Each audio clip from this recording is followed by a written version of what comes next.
Mails में puffy nipples ये एक बहुत ही कॉमन प्रॉब्लम है, काफ़ी ज़्यादा मिसअंडरस्टूड है और कॉन्फिडेंस को बहुत ज़्यादा अफेक्ट करती है। और आज के इस वीडियो में हम ये डिस्कस करेंगे। सबसे पहले जानते हैं कि पफी निपल्स एक्चुअली होते क्या हैं। निपल्स की अगर हम एनाटॉमी देखें तो उसमें जो सेंटर पार्ट है जो इरेक्ट होता है उसे निपल कहा जाता है। उसके आसपास का जो कॉइन जैसा एरिया है डार्क कलर में उसे एरियोला कहा जाता है। तो जब भी ये पूरा निपल एरियोला कॉम्प्लेक्स अगर कोन की तरह बाहर निकलता है किसी भी वजह से, उसे पफी निपल कहा जाता है। इसमें मेल्स कॉन्फिडेंट फील नहीं करते हैं शर्ट के बिना, या इवन शर्ट पहनने पे निपल पॉइंट्स जो हैं वो काफ़ी ज़्यादा दिखते हैं और ये उनके कॉन्फिडेंस को अफेक्ट करता है। ये अक्सर गायनेकोमेसिया से भी कंफ्यूज किया जाता है। अगर हम पफी निपल्स की बात करें तो इसमें एरियोला का साइज बड़ा हो सकता है, पीछे से ग्लैंड या फैट उसे पुश कर सकता है जिसकी वजह से वो कोनिकल शेप में दिखते हैं। अगर ये टिश्यू और ज़्यादा बढ़ जाता है या इसके साथ फैट होता है और एक फेमिनिन चेस्ट की अपीयरेंस देता है तो इसे गायनेकोमेसिया कहा जाता है। इनफैक्ट पफी निपल्स भी एक तरह का गायनेकोमेसिया हो सकता है बट बहुत ही लो ग्रेड का। इसके जो रीजंस हैं वो भी हार्मोनल होते हैं, मोस्ट कॉमनली टीनेजर्स में ये पाया जाता है और एज के साथ ये सबसाइड हो जाता है।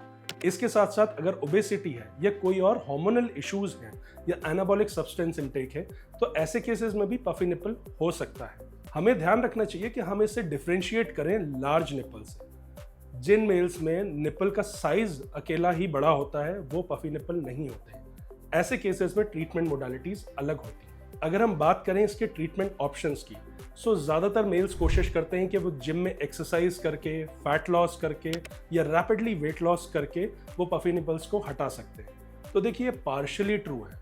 अगर हम वेट लॉस करते हैं, फैट लॉस करते हैं तो डेफिनेटली चेस्ट का साइज बेटर होता है, शेप जो है वो इम्प्रूव होता है, मसल्स बेटर होती हैं।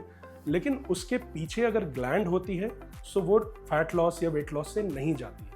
ऐसे केसेस में एक सिंपल, इफेक्टिव और डायरेक्ट सोल्यूशन होता है जो कि सर्जरी होता है।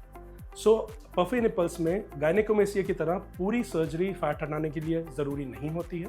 इसमें हम एक छोटा सा इंसिशन देके निपल और स्किन के बीच और सारी एक्सेस ग्लैंड या टिश्यू को हटा सकते हैं और निपल को फ्लैटन आउट कर सकते हैं। इनफैक्ट ये प्रोसीजर लोकल एनेस्थीसिया में भी किया जा सकता है। इसकी रिकवरी बहुत ही स्मूथ होती है।